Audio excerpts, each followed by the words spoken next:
bangsa-bangsa juga bahasa di dunia, semua dalam rancangan mulia. Sejak manusia jatuh dalam dosa, Tuhan rancangkan keselamatan. Tuhan inkarnasi turun ke bumi sebagai tanda tahun Masehi, tahun yang berjalan hingga kini. Bukti dunia ada dalam genggamannya, sungguh mulia. Dia atur segala masa di dunia, Tuhan Raja segala raja. Seluruh dunia hormati hari Minggu, harinya Tuhan, untuk mengingat hari kebangkitannya. Semua yang di bumi memuji namanya, sebab Tuhan Sang Empunya surga bumi layak disembah. Sampai hari ini telah terbukti kuasanya. Sungguh Dia Raja yang layak disembah, penguasa semesta, sungguh mulia.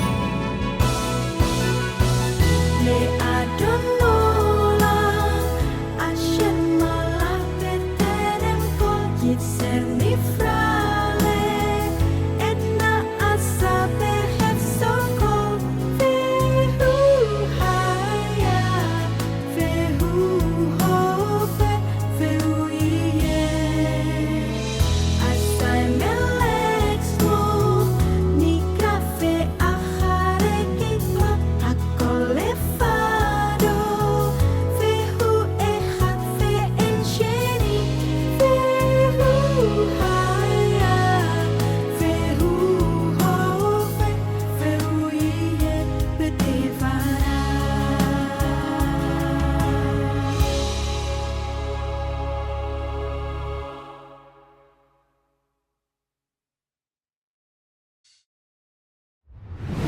Shalom Bapak Ibu Saudara, kembali lagi berjumpa di We Talk No I But We Let's Talk Together. Pertama-tama saya ingin mengucapkan dulu selamat tahun baru 2026. Saya percaya kita semua dalam keadaan baik-baik saja. Dan pada kesempatan ini di edisi spesial tahun baru ini saya tidak sendirian, tentunya seperti biasa ada Pastor Ruli, halo Bang, Halo. yang menemani kita.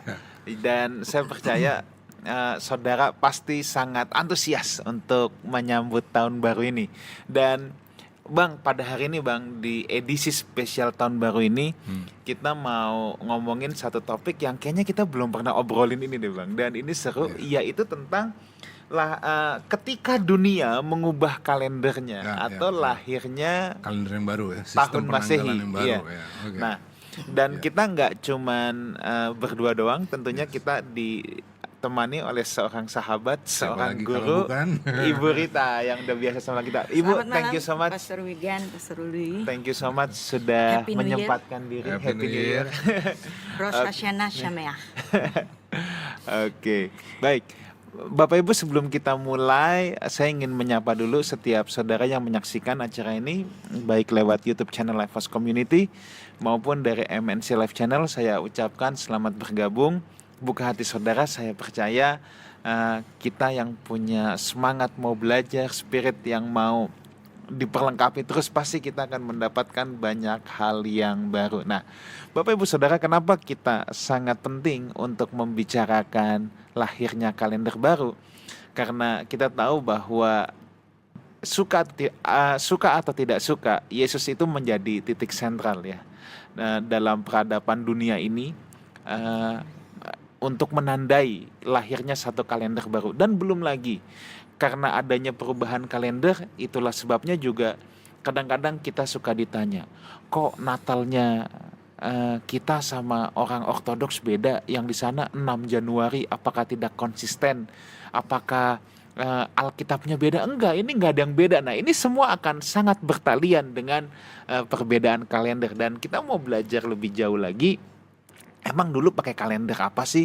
Kenapa pentingnya kita belajar ini? Nah, kita pasti akan mendapatkan banyak hal pada kesempatan ini. Bang, ada yang mau ditambahin dulu sebelum kita tanya? Oke.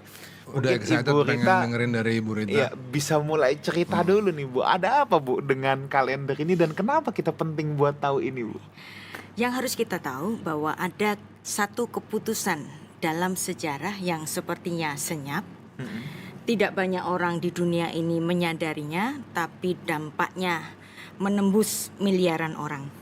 Yes. Keputusan yang membuat dunia menjadi berubah dari tahta suci Vatikan di Roma hingga ke padang pasir Arab, dari kuil-kuil Asia sampai kota-kota modern di dunia ini yang bahkan tidak mengenal Allah.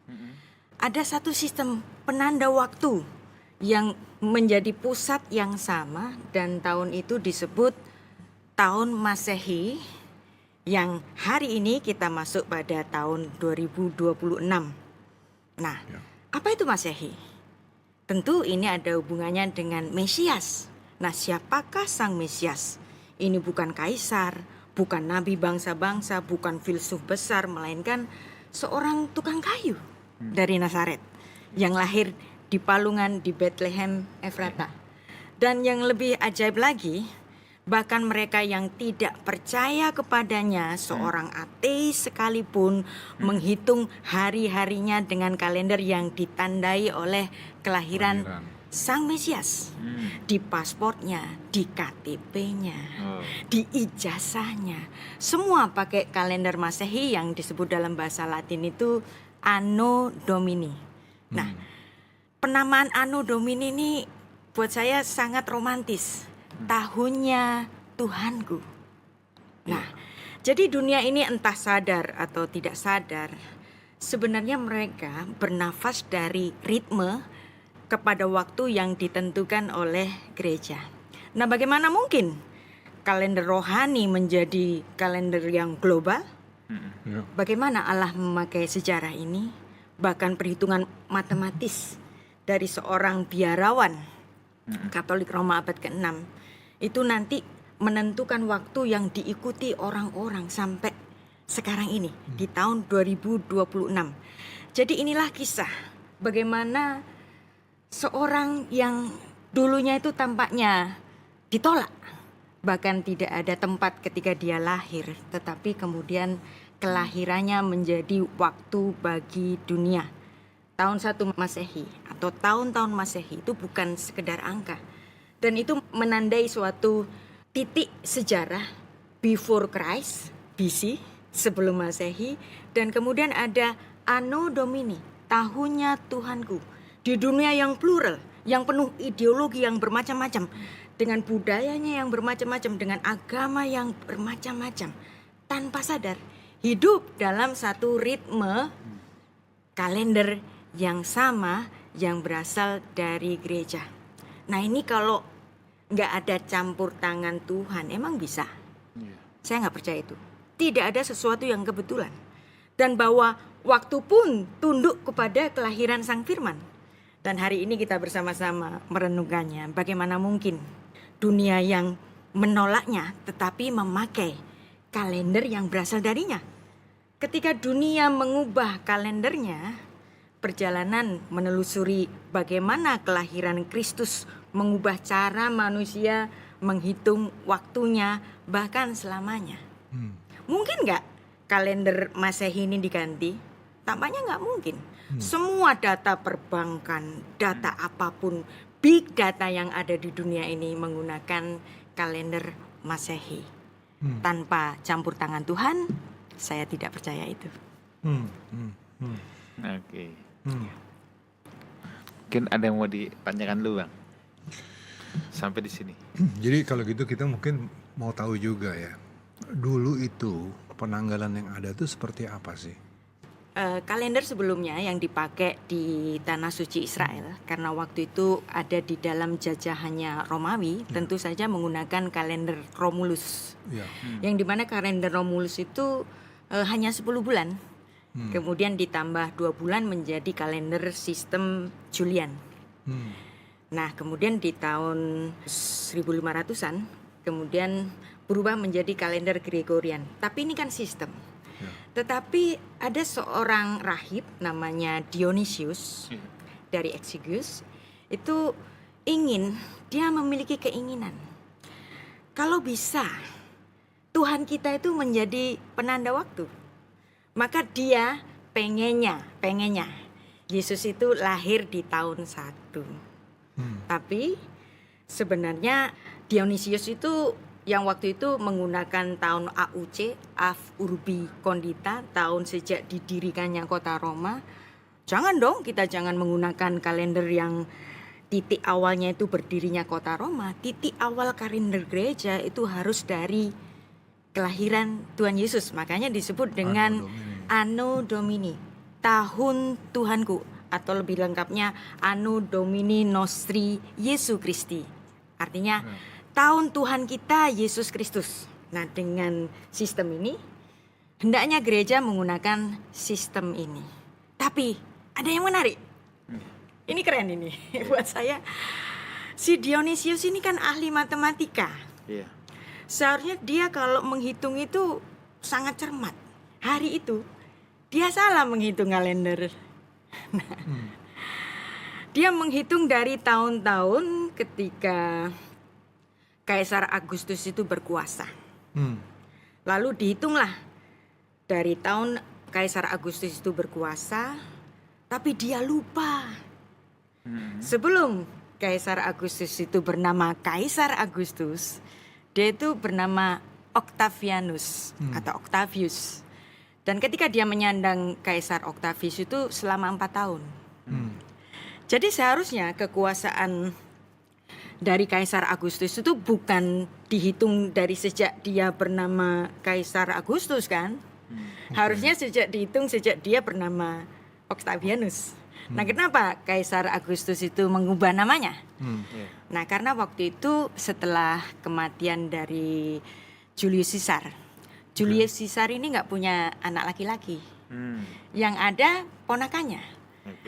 Orang yang dianggap sebagai putra yaitu Brutus justru membunuhnya. Maka tidak bisa tidak yang terpilih adalah Octavius. Nah, setelah Octavius berkuasa selama 4 tahun, datang tiba-tiba klaim dari Mark Antony yang mengatakan bahwa Cleopatra punya putra lelaki dari Julius Caesar. Berarti the rightest hair Ada pada dia. ya ada pada putra Cleopatra ini dong. Nah, saat itu ini artinya kan jadi perang saudara. Mark Antony, seorang jenderal melawan kaisarnya sendiri dengan suatu klaim Cleopatra punya putra dari Julius Caesar. Nah, akhirnya terjadilah perang itu dan Mark Antony kalah. Dan dia harus mati, dan setelah itu Cleopatra bunuh diri, termasuk dia membunuh putranya sendiri. Nah, setelah dia menang dari Mark Antony dan Cleopatra, maka dia kemudian mengubah namanya menjadi Kaisar Agustus. Berarti di sini ada 4 tahun yang seharusnya dihitung oleh Dionysius. Nah, tapi tampaknya ini kan salah kan? Tapi lagi-lagi Dia kesalahan ngitungnya dimulai dari berkuasanya Agustus. Agustus. Oh, Seharusnya kan, Kan mundur dimulai dong. mundur dong. 4 Iya, tahun 4 sebelumnya tahun kan namanya sebelumnya. Octavius. Iya. Artinya dia salah hitung. iya, Dan gereja membiarkan itu. oke. Yang sudah ditetapkan ya sudah. Tetapi kesalahan si Dionysius ini ternyata berdampak pada sejarah dunia dalam menghitung waktunya. Oke. Kalau Tuhan Yesus itu tidak lahir di tahun 1, tadi kan pengennya lahir tahun 1 kan? Iya. Nah kita kan juga bertanya-tanya, kenapa Yesus nggak lahir tahun 1? Kok lahirnya tahun 4 sebelum Masehi? Iya. Ini pertanyaan banyak orang. Ini pertanyaan banyak orang kan? 4 SM berarti 33 masih berarti 37 tahun. Makanya kan jadinya ketika Tuhan Yesus itu mati di kayu salib, Iya. dia itu sudah mengalami 4 Paskah. Dan dia semenjak dia deklarasi dalam pelayanannya itu kan mulai pada umur 30. Iya. Berarti ketika dia masuk ke Paskah yang keempat itu umurnya 33,5 tahun. Iya. Ya kan? Iya. Oke. Nah, makanya Tuhan biarkan 4 tahun yang beda ini salah. Tuhan biarkan kesalahannya Dionysius. Iya, Tuhan biarkan kesalahan Dionysius. Jadi ini kalau saya bilang, ini kesalahan berbuah manis. Hmm. Jadi kalau Dionysius itu tepat, kita nggak enak merayakan tanggalnya itu nggak enak, ya kan? Berarti Tuhan Yesus mati pada tahun misalnya 34 Masehi. Hmm. Dan yang terjadi, yang menggetarkan hati, apa yang terjadi pada tahun 70 Masehi? Runtuhnya Bait Allah. Hmm. Kalau seandainya Dionysius betul menghitung tahunnya, berarti masuk ke tahun 74 Masehi. Iya. Ganjil, nggak enak.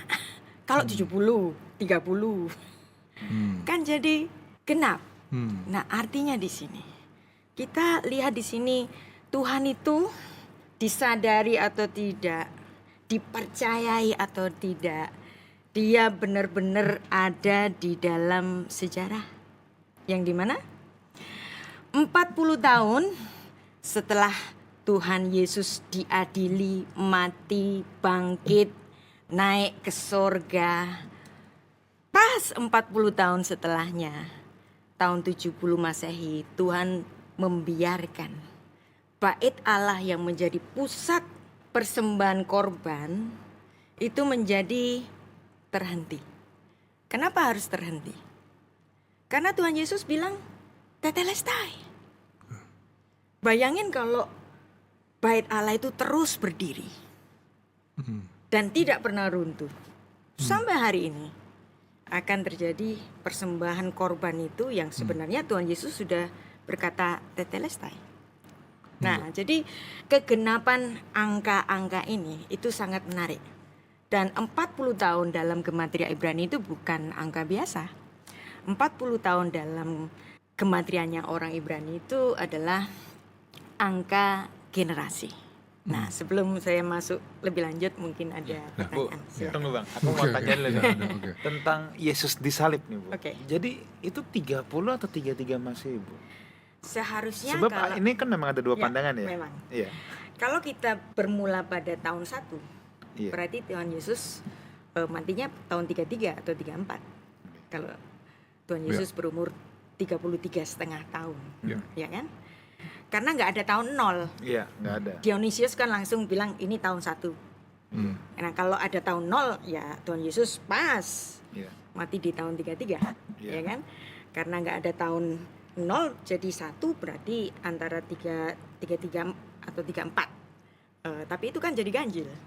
Nah, maka kelahiran Yesus yang sebelum Masehi dan menuju kepada kematiannya itu menjadi genap pada tahun 30 Masehi. Tapi mengenai tahun-tahun ini kita bisa berdebat. Tapi saya berpegang pada 30. tahun 30 Masehi ketika Tuhan Yesus disalib. Hmm. Oke. Kan kalau saya Bu yang melihat ya, Ya. permasalahan sama tanggal-tanggal ini. Ya.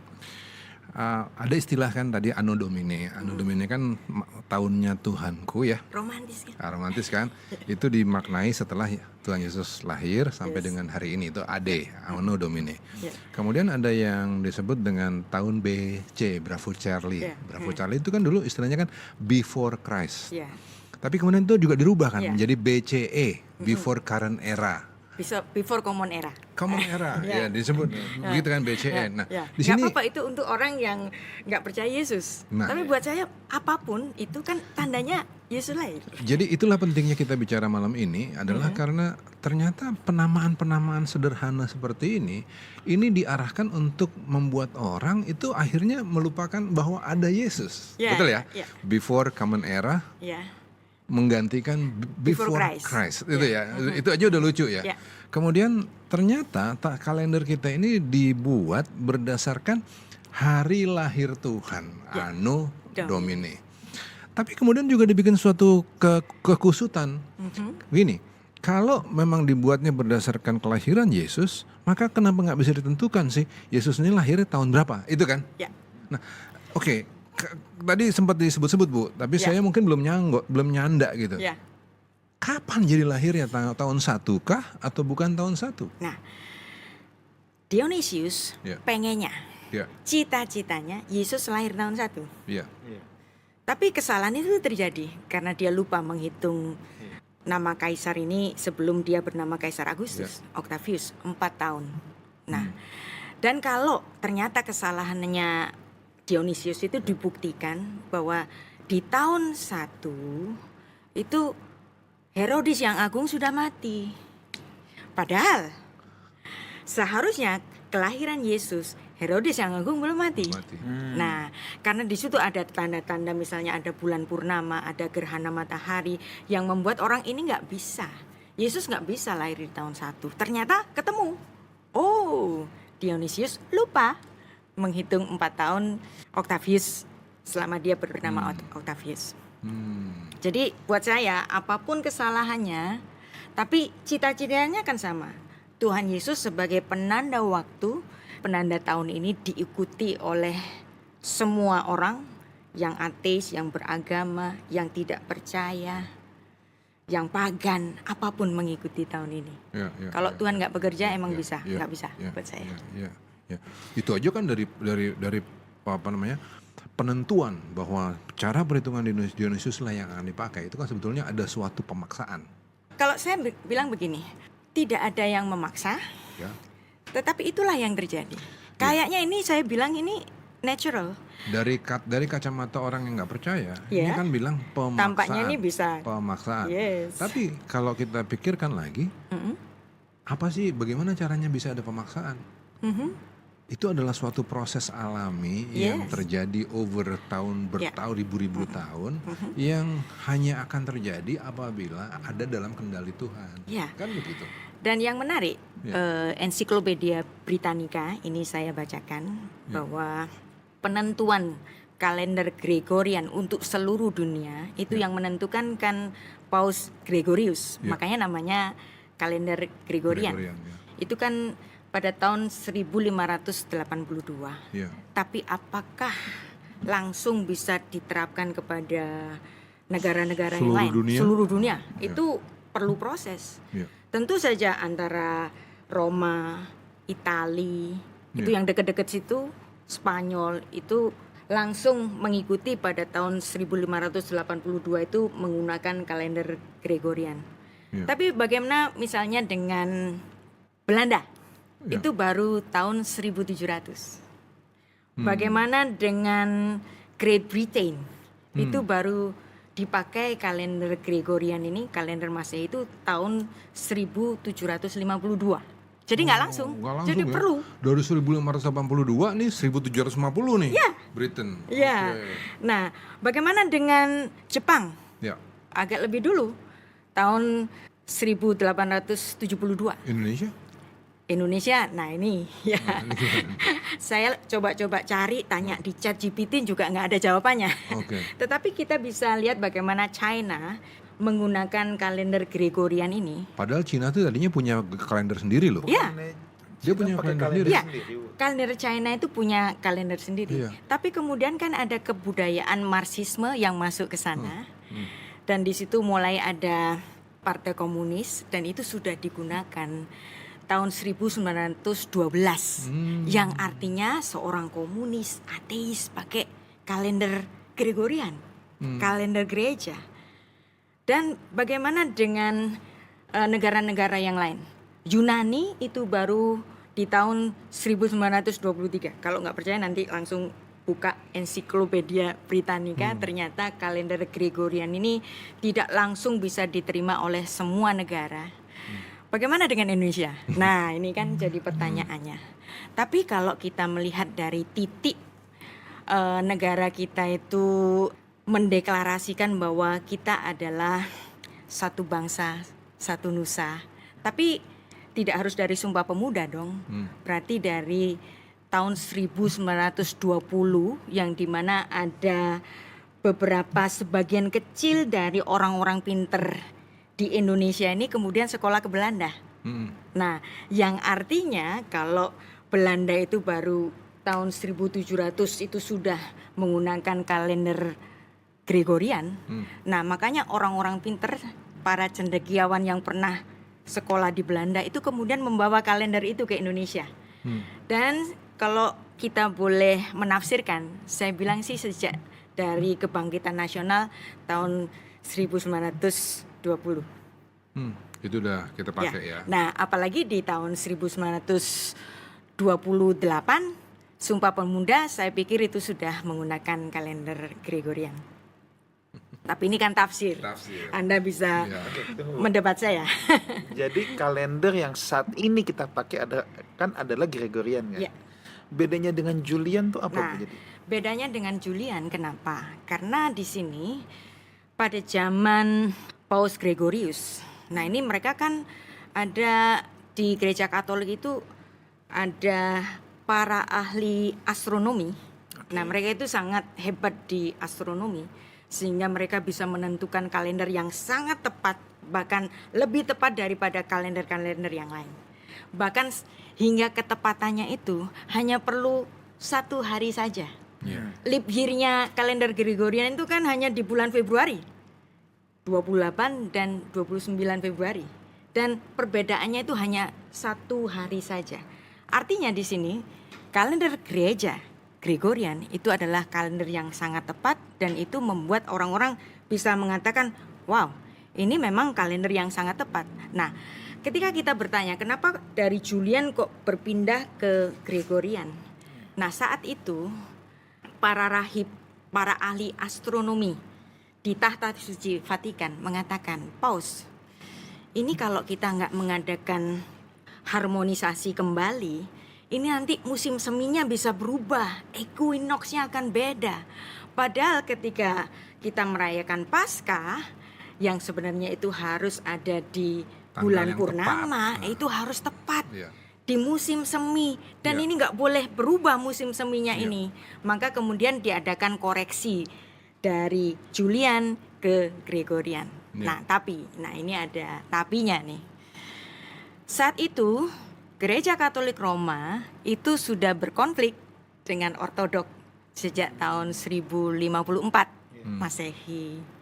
Nah, yang secara doktrinal salah satunya itu Trinitas ya. Kalau kita lihat Trinitasnya Gereja Latin itu kan begini ya, terbalik segitiganya. Tapi Trinitasnya Ortodok itu kan lancipnya di atas. Nah, itu salah satunya.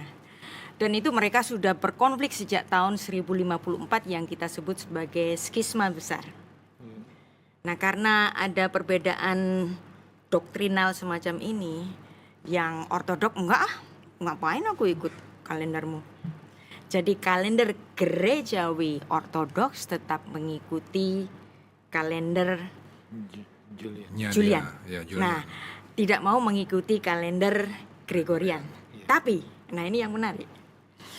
Yunani sebagai pusat dari ortodoks itu seharusnya kan dulu di Konstantinopel, tapi Konstantinopel kan kemudian dikuasai oleh dinasti Utsmaniyah. Tapi sekarang Yunani itu sudah mulai menggunakan kalender Gregorian sejak tahun 1923. Jadi mau nggak mau secara sehari-hari orang ortodoks mengikuti kalender Gregorian, tetapi kalender gereja tetap menggunakan kalender Julian yang berbeda sekitar 13 hari. Nah, jadi makanya selalu ada perbedaan Natalnya turunan dari gereja Katolik Roma termasuk Dan, Protestan dan Ortodoks. Ortodoks. Itu berbeda sekitar 13 hari. Dan itu terjadi sejak tahun 1582 yang membuat perbedaan dan orang lain mengatakan tuh tentang Beda-beda. Natal aja mereka nggak Beda-beda. sepakat Oh. gitu kan. Padahal ini kan berasal dari ketidaktahuan mereka. Ortodoks sebenarnya merayakan Natal pada 25 Desember versi kalender Julian. Ya. Sedangkan Katolik Roma termasuk turunannya termasuk Protestan, Karismatik itu menggunakan kalender yang berasal dari Gregorian dan itu juga 25 Desember. Jadi sebenarnya sama-sama 25 Desember, hanya saja sistem kalendernya yang berbeda. Jadi pernah terjadi pada tahun 1582 itu mulai tanggal 1 Oktober terus kemudian sampai ke 4 Oktober. Kemudian loncat bukan tanggal 5 tetapi tanggal 15. Berarti ada sekitar 13 hari. Jadi boleh saya ini ya, saya rangkum sedikit Oke. ya. Dulu itu kan penanggalan bulan berdasarkan bulan, Ya. sedangkan bulan itu jadi satu bulan itu 30 hari atau 31 ya. hari gitu kan. Kemudian ada bulan-bulan kapizat di mana mereka juga udah sadar bahwa ada bulan-bulan kapizat ini ya. Nah, tapi masalahnya ketika bulan keliling matahari itu ternyata waktunya juga macam-macam nih, 365 hari apa 364 hari. Iya, iya. Nah, karena ada Bahkan yang perhitungan bulan cuma 360. 360. Nah, makanya jadi akhirnya kan ada perbedaan waktu dalam satu tahun kan. Sedangkan dalam kepentingan atau pemikiran Katolik waktu itu dinyatakan bahwa perayaan hari-hari raya itu harus dirayakan pada hari yang tepat. Hari yang tepat dan kalau Paskah itu selalu musim semi. Ya. Jangan bergeser. Jangan geser Ya. gitu ya. Nah, kemudian Nah, apalagi tuh hari kematian Tuhan Ya. kita yang menebus kita jangan bergeser gitu kan. Nah, tapi sebetulnya sistem penanggalan di waktu itu selain tadi yang berdasarkan bulan, mereka udah punya dengan cara yang sangat tepat. Hanya beda beberapa hari nih, 13 hari nih gitu kan. Kemudian di tahun 1582 dibuatlah sistem penanggalan yang akan tepat sekali untuk Bahkan memperhitungkan. leap year-nya cuma beda sehari. Ada bedanya Keren cuma itu. sehari. Nah, lihat di sini juga ada kuasa Tuhan yang luar biasa ya. Bagaimana kemudian ada orang yang begitu berhikmat mampu ngitung hari-hari yang tahun ke tahun akan selalu tepat, bedanya cuma satu hari. Ya. Itu kan luar biasa Itu ya. luar biasa, itu pasti hikmat dari Tuhan. Ya itulah yang Dan terjadi. kita berhutang banyak pada Katolik Roma Katolik. dalam hari ini. Nah, di Makanya situ- saya ya. selalu hormat kepada Katolik Roma, walaupun ada perbedaan di antaranya dengan kita kan, tetapi dalam hal ini kita harus hormat. Ya, lihat sumbangannya dari mereka yang Ya. kita nikmati hari Ya, ini. bahkan penentuan Aduh, Bu. mengenai Saya merinding waktu tadi saya kepikiran barusan tentang Anno Domini. Yes. Waktunya Tuhanku, tahunnya Tuhanku. Tuhanku. Romantis. Wah, itu kan romantis sekali kan. Itu kita warisi dari Katolik yang sekarang kita dengan enteng nyebut AD, kita nyebut tahun 2026 Masehi. Ya. Tapi kan ternyata ada suatu romantisme di Yes. situ. Ada suatu kecintaan kepada Tuhan yang Ya. kita warisi dari Katolik loh. bahkan yang membuat kita harus bergetar. Hmm.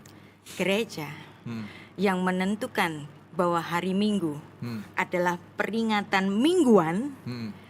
mengenai kebangkitan Tuhan kita yang memang jatuh pada hari Minggu, dirayakan pada hari Minggu sebagai ibadah raya, itu membuat kita harus bergetar. Karena memang siapa sih yang bisa menentukan hari libur setiap pekan itu kok Jatuh di hari hari Minggu, Minggu. bukan hari Sabtu. Nah ini kan ada banyak tuduhan-tuduhan, wow gereja mengubah Sabat menjadi Minggu. Enggak, Sabat tetap Sabat, Sabtu tetap Sabtu. Terus kalau kita ditanya, wah gereja mengubah nggak ada ibadah pada hari Sabtu, siapa bilang? Hmm. Di Lifehouse sendiri kan Sabtu ada ibadah kan? Di setiap gereja itu Sabtu ada ibadah. Tapi kenapa khusus di hari Minggu itu yang namanya itu dinamakan ibadah Ibadah raya. Ini kan menggetarkan hati. Siapa yang memulainya? Kenapa kok ini disebut sebagai misa raya, ibadah raya? Karena itu adalah hari di mana Tuhan kita bangkit dan seluruh dunia, nggak mau di belahan dunia mana, entah di Korea Utara, entah di China, Kuba yang komunis, Di kutub, Bu. Di kutub. Kutub utara, kutub selatan. Bahkan hari Minggu adalah hari libur mingguan. Wow. Dan ini gerejalah yang menentukan dan kemudian mempengaruhi kehidupan sosial. Nggak tahu mereka itu ateis, tetap mengikuti sistem penanggalan dari gereja ini. Luar biasa. Jadi makanya kalau kita sebut hari Minggu itu kan sebenarnya kata persamaan katanya itu kan hari Ahad, Yom Echad, sama dengan bahasa Ibrani Ahad, Echad sama bahasa Ibrani. Tetapi kemudian kita kan pernah dijajah oleh Portugis. Iya. Hari Minggu itu berdasarkan dari kata Domingo. Domingo itu artinya Tuhan.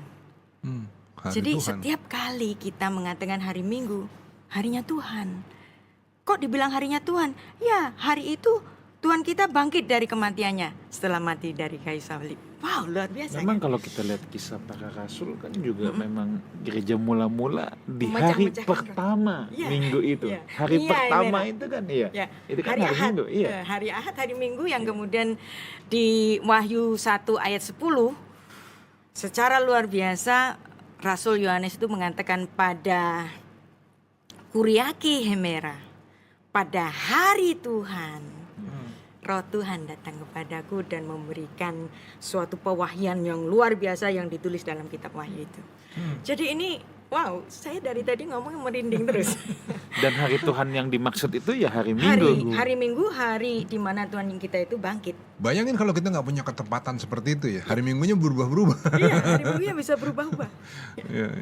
Jadi inilah saya bilang memang kalender-kalender di dunia ini ya, tentu saja China punya kalendernya sendiri, Yahudi punya kalendernya sendiri.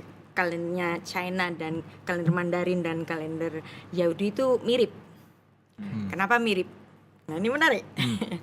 Kenapa sih secara filsafat Yahudi dan China ini sama? Mirip kadang-kadang. Dan cara berpikirnya sama karena di situ ada piktogram juga. Nah, karena sebenarnya bahasa Ibrani untuk China itu sin atau sini. Ring the bell, sin. Kira-kira dekat dengan apa kata dalam bahasa Ibrani? Sinai. Sinai. Ada seorang rabi, namanya Rabi Palvanov. Dia mengatakan, kenapa sih kok cara berpikirnya orang China itu kok mirip-mirip dengan kita? Dia mengatakan bahwa sebenarnya orang China yang dalam bahasa Ibrani-nya itu sin atau sini, mereka adalah sebenarnya hiralnya Musa ketika di padang gurun di Gunung Sinai dan kemudian mereka mengadakan migrasi ke arah timur. Dan kalau misalnya ada aksara, ada pemikiran yang mirip dengan kita, kata Rabi Malvanov, karena memang mereka Hirer. Hirer. Oh, hirernya Musa. Hirernya Musa yang kemudian membawa kepercayaan pendengar awal yang memang dia tentu saja ada banyak perbedaan karena orang-orang yang kemudian migrasi ke China itu kan tidak digembalakan. Jadi kemudian ada pasti pergeseran-pergeseran mengenai cara pandang dan juga kepercayaan. Tapi yang menarik kalendernya pun mirip. Ya, kalau misalnya mereka kan kalender lunisolar. Kalau yang asli itu kan cuma 360 hari. Berarti selalu ada pergeseran, musimnya itu bisa berubah. Makanya kalender Yahudi itu punya bulan ke-13. Kalender China juga punya bulan ke-13. Kok mirip? Lah ya sama kok. Mereka kan hirnya Musa, kata Rabi Parvanov. Itu bukan karena kalender China, kalender Yahudi itu berdasarkan bulan nih, lunar system. Lunisolar. Iya. Jadi bukan lunar secara original lunar. Kalau lunar yang benar-benar lunar itu kalender Hijriah. Makanya Lebaran itu bisa bulan Desember, bisa bulan Maret, bisa bulan Agustus. Ya, karena hanya mengikuti pergerakan bulan. Karena apa? Karena buat mereka nggak ada bedanya kok. Karena mereka kan negara panas. Tapi kalau untuk negara yang 4 musim itu harus tepat. Kapan musim semi, kapan musim gugur, kapan winter. Paling bahaya ketemu musim dingin. Iya, ketemu musim dingin. Jangan nanti musim dingin itu bisa menjadi bulan ke-4, kan nggak mungkin. Atau bulan ke-6, kan nggak mungkin. gini sesederhana begini kan. Makanya harus ada bulan ke-13. Kalau dia salah ngitung, Yes. itu kan menjadi masalah survival Oh ya, untuk panen. untuk panen. Karena ini sebenarnya kalender agricultural. Iya. Makanya penting sekali Dia mereka untuk belum menghitung nyiapin, tahu-tahu winter kan Iya, jadi kacau. Jadi iya. dia harus punya suatu sistem penanggalan yang kapan harus menabur, Yes. kapan harus panen. Iya, Maka iya. ini penting sekali untuk negara-negara 4 musim. Makanya kalendernya Yahudi, China yang 4 musim ini lunar tapi dipikirkan. beda gitu ya. Lunisolar. namanya. Ya, Ya. jadi lunar dan solar. Solar. Makanya solarnya ini ketika dia menentukan leap year-nya itu atau tahun kabisatnya itu ada bulan ke-13. Hmm. Nah, Ya. tapi bagaimanapun mereka punya kalendernya sendiri. Dan bahkan Israel pun mereka kan punya kalendernya sendiri kan. Tapi kalender Yahudi itu hanya digunakan untuk kalender ibadah, Ya. kalender agamawi, Ya. atau kalender peringatan hari kemerdekaan. Nah, itu mereka pakai kalender Yahudi. Hmm. Tetapi kalender sehari-hari mau nggak mau, karena kita itu kan sekarang sudah global. Ya. Jadi perhitungan bunga bank, perhitungan currency, ya, Harus dihitung lewat trading mengenai currency exchange, itu kan waktunya harus tepat. Berarti Ya. harus menggunakan sistem yang sama. Jadi walaupun mereka sebagian besar orang-orang Yahudi nggak percaya Tuhan Yesus, ya Iya. harus pakai tahun Masehi. Jadi dari semua cerita ini saya nangkepnya begini loh. Yes. Ada begitu banyak kearifan ya di Yes. dalam dunia kuno sehingga mereka memang dari dulu mampu untuk ngitung hari Yes. dengan macam-macam cara tadi itu. Tapi kemudian dengan satu dan lain kekuatan, ini bukan paksaan lagi ternyata ya. Oke, bukan dengan paksaan, akhirnya semua menundukkan diri kepada sistem penanggalan yang sekarang berlaku Masehi. Disadari atau tidak? Iya. Jadi ibu udah di awalnya lucu tuh kan ngomongnya senyap, Senyap. tapi diterima sama semua orang, merubah iya. merubah Nggak hidup sadar. semua orang secara nggak sadar, secara senyap. Orang yang membenci kekristenan, Iya. dia mau nggak mau punya akta kelahiran Iya. dengan sistem kalender Gregorian. Iya. Iya. Orang yang belum percaya Yesus, lihat KTP-nya, ada tanggal lahirnya di situ. Iya. Mau nggak mau menggunakan kalender Tuhan kita Yesus Kristus. Orang mau beda dalam pemikiran agama, orang beda dalam kepercayaan dan lain-lain. Tapi mereka satu dalam bunga bank. Ya, karena kalau Disatukan soal oleh uang Yesus juga. agama kita sama. Iya, tapi disatukan juga sama-sama penanggalan, Yes, yes. disatukan sama Anno Domini. Makanya Yuval Noah Harari itu bilang, kepercayaan yang membuat kita itu fanatik, ya, sebenarnya bukan agama, tapi apa? Currency. Uang. Tapi uang itu pun Iya. didasarkan pada perhitungan Anno Domini. Iya. Waduh. ISIS luar biasa bisa ya. benci Amerika, Ya, ya, tapi mereka suka sekali greenback. Gitu ya. Wah. Keren. Iya. Nah, itu currency atau mata uang itu membuat fanatisme yang berbeda. Ya, kita sama-sama fanatik pada soal satu ini. Nah, lalu Bu. Tanpa dipaksa lagi. Yes. Nah, mungkin saya mau bertanya tentang Jumat Agung dan Paskah. Yes. Kebanyakan sih jatuh pada minggu pertama bulan April, tapi Yes. kadang-kadang bisa di akhir Maret juga, Ya, Bu. Nah, nah itu memang bagaimana cara ada mereka menghitung? saya bukan ahli astronomi, Oke, tetapi iya. mereka menghitung dari arah perputaran bulan dan matahari equinox-nya di mana, sehingga nanti mereka menentukan paskanya kapan. Dan yang menarik, Protestan yang benci dengan Katolik, mereka tunduk pada suatu tanggal yang ditentukan oleh Gereja Katolik Roma. Oh, gitu ya. Nah, saya potong sebentar, Bu. Oke. Paskahnya Kristen Yes. sama Paskah Yahudi sampai hari ini jatuhnya di hari yang sama. Tidak. Ya. Oh, sudah Ka- beda. Kalau sudah dulu beda. kan sama. Ya, enggak. Dulunya sama. Iya. Ya, tetapi kemudian orang-orang gereja ini menentukan bahwa perayaan Paskah itu harus datang atau harus jatuh pada hari Minggu bertepatan dengan kebangkitan Yesus Kristus. Nah, itulah bermulanya dari kenapa orang Kristen itu mengadakan ibadah raya pada hari Minggu. Tetapi kalau Paskahnya orang Yahudi bisa jatuh pada hari apa saja, Oke. asal Ereh Pesaknya itu 14 Nisan. Nah, ini yang membuat berbeda.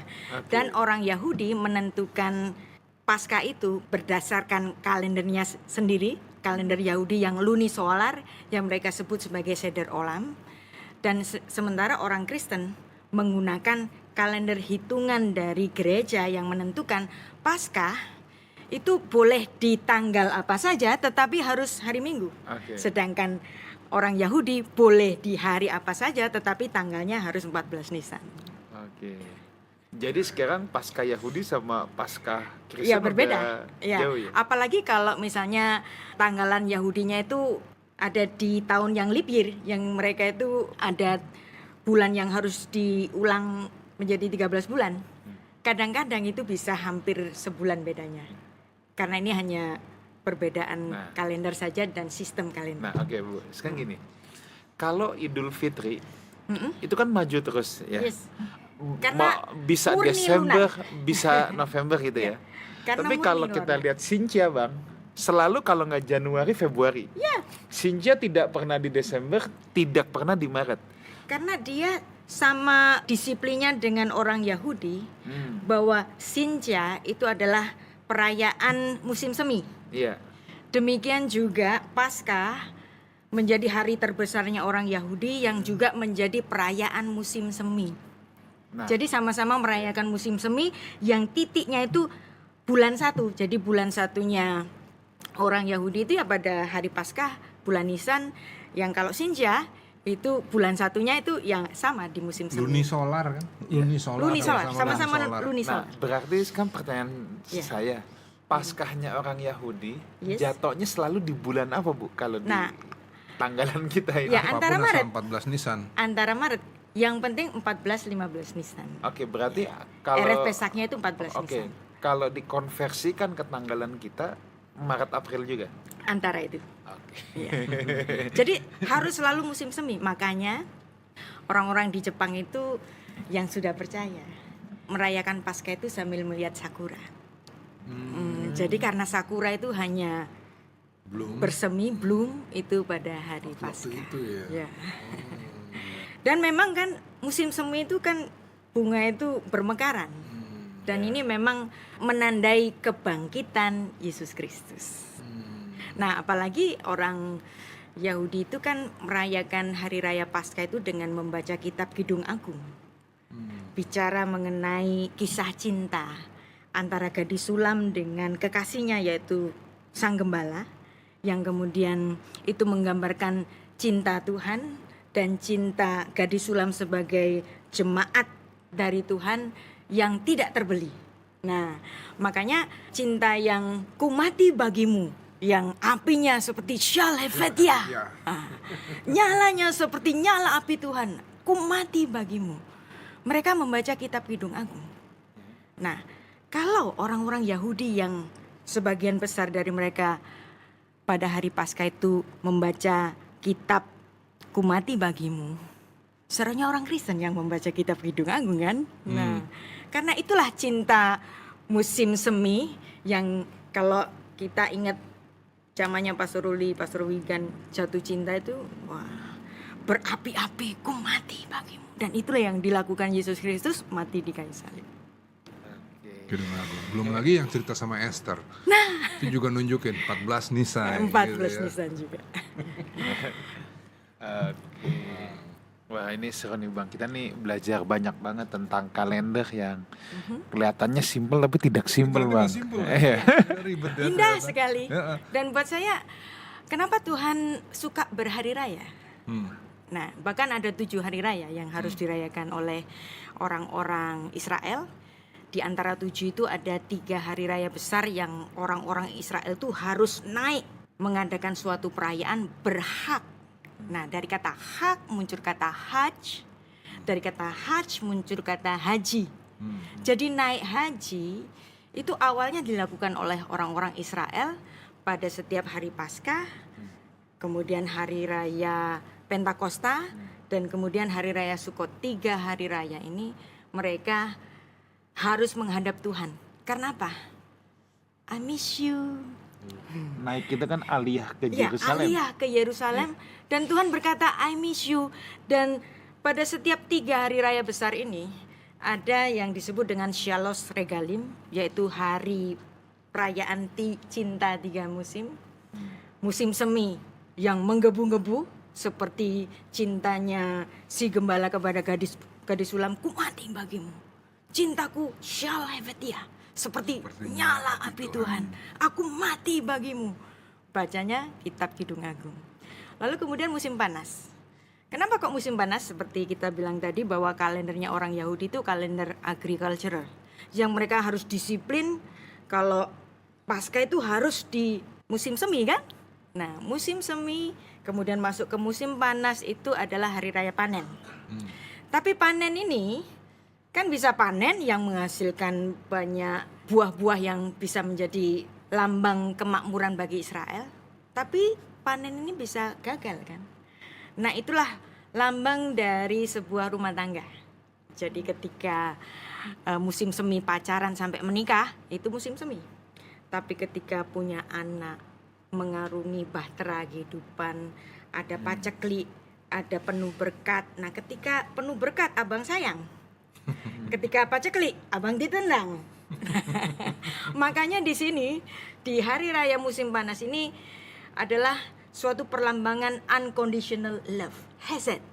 Dan itu sebuah cinta unconditional love yang dilakukan oleh Ruth kepada mertuanya yaitu Naomi.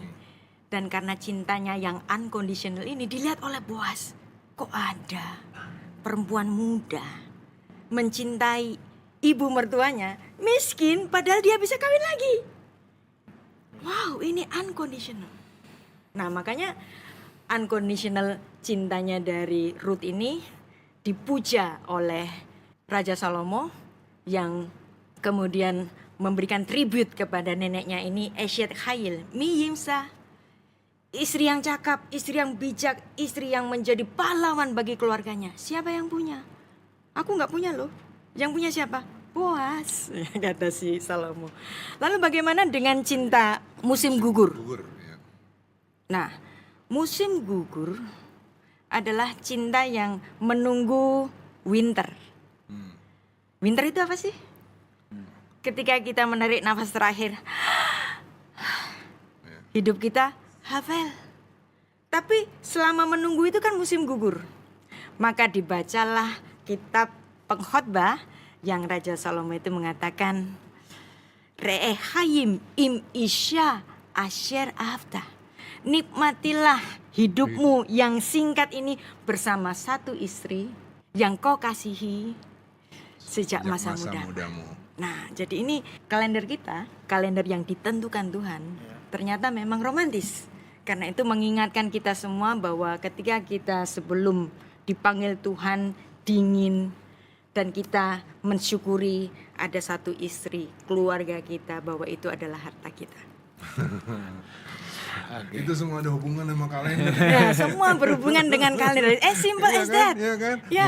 Musim semi, musim gugur, Iya. musim macam aduh. Dan yang luar biasa, kalender ini memberikan banyak sekali input kepada dunia. Ya. Dan semua mempengaruhi dunia, bahkan sampai dunia finansial sampai hari ini. Mereka nggak mau beda kalender, karena nggak mau nanti bunganya jadi berubah. Yang bisa silent, Ya, senyap, Yes. tapi mengubah semua masa itu selalu Tuhan.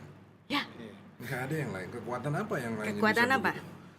Yang Nggak usah lain? khotbah, Iya, nggak usah ada doktrin, nggak ada. tetapi sistem Senyap, ini Tapi senyap, mempengaruhi seluruh. tapi selalu mempengaruhi Tuhan. seluruh dunia. Nah, jadi ternyata Bahkan hari kematian kita pun pakai kalender Gregorian.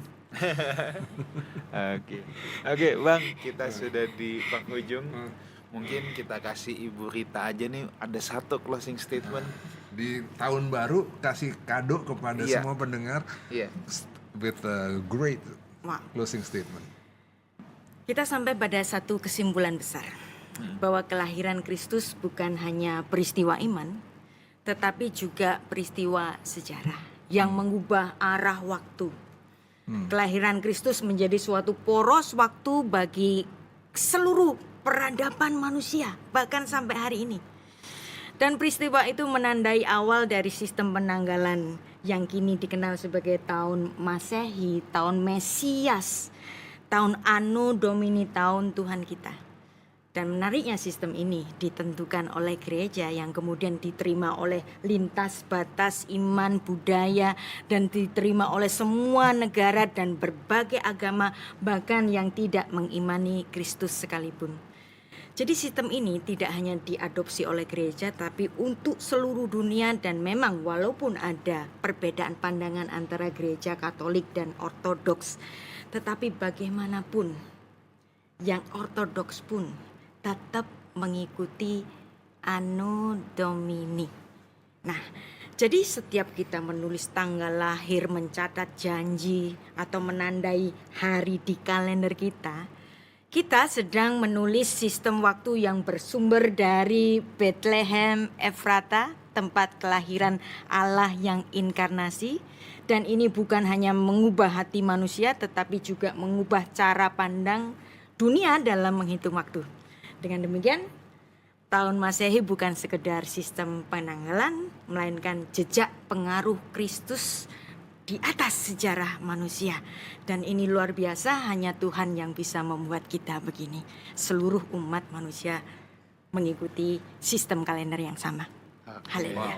Oke, baik. Thank you Ibu Rita. Thank you. Wah, saudara, demikianlah edisi spesial tahun baru ini ya. Saya percaya kita semua sudah banyak belajar. Jadi sekali lagi thank you so much Ibu Rita yang udah kasih banyak penjelasan tentang kalender ini. Hal yang kedengarannya simple tapi sebenarnya banyak makna sekali. Haleluya. Ya. Baik saudara, sampai jumpa di Witalk yang akan datang hanya di Witalk.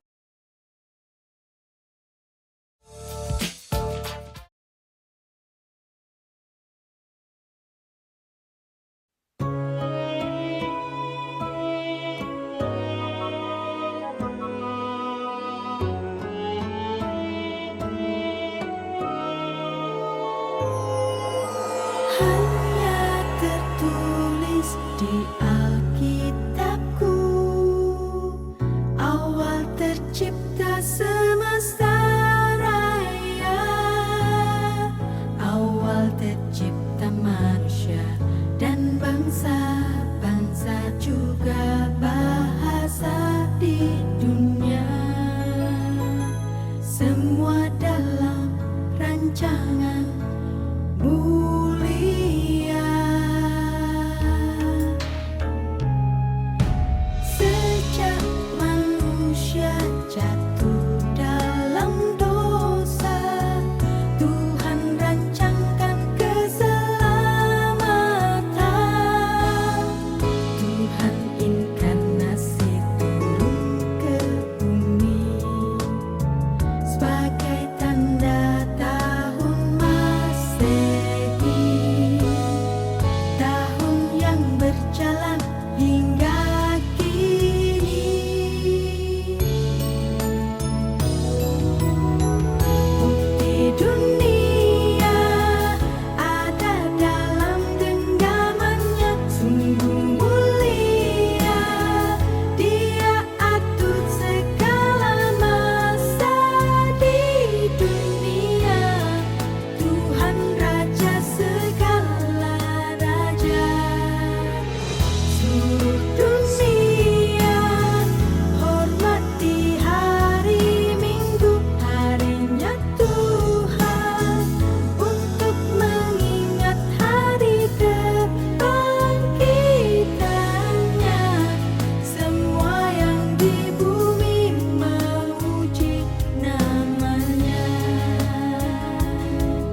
masjid Serna